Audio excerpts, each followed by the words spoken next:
नमस्कार। कैसे हो आप?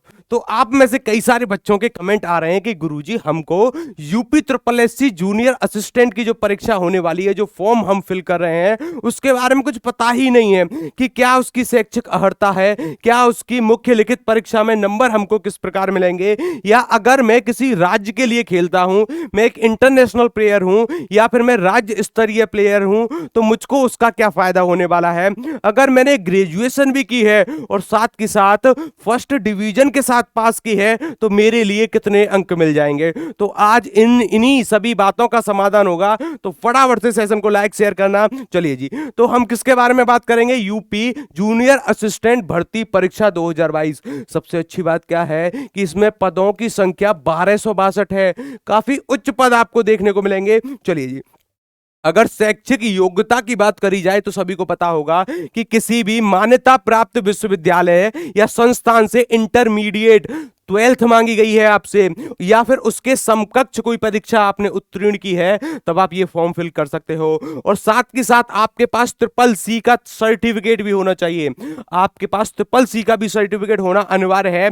लेकिन कई सारे बच्चों के कमेंट आते हैं कि क्या सर पीईटी 2022 के तहत इसका सिलेक्शन होगा या पीईटी 2021 के तहत?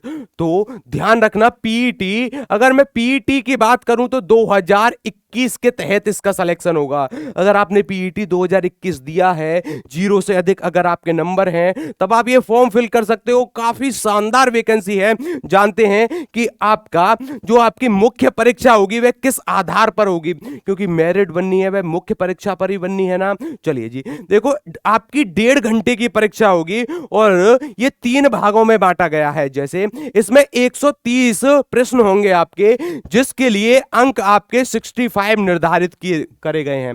कितने? 65 अंक आपके निर्धारित करे गए हैं। अच्छा, जानते हैं कि इसके तीनों स्तर के बारे में। देखो, मुख्य परीक्षा के लिए 65 अंक हैं। अगर शैक्षिक अर्हता की बात करूं तो उसके लिए 30 अंक हैं, और अगर आप खिलाड़ी हो तो उसके लिए 5 अंक हैं। कुल कितना हो रहा है? 100 अंक योग हो रहा है। तो इसी के आधार पर आपकी कट ऑफ लगेगी। अब देखना, अगर आपने 12th की है और 12th में आपके 60% से ऊपर हैं, तब आपको 20 अंक मिल जाएंगे। अगर 45% है, 15 अंक मिल जाएंगे। 33 से 45% के बीच में है, 10 अंक आपको मिल जाएंगे। और अगर आपने ग्रेजुएशन की है, क्या की है? अगर आपने स्नातक की है, क्या की है? अगर आपने स्नातक की है, स्नातक में 60% आपके अंक हैं, 10 अंक उसके। अगर 45 से 60% के बीच में है, 8 अंक, और 33 से 45 के बीच में है तो 5 अंक। लेकिन 5 अंक खिलाड़ियों के लिए भी हैं। अगर आपने इंटरनेशनल खेला है तो आपके लिए 5 अंक,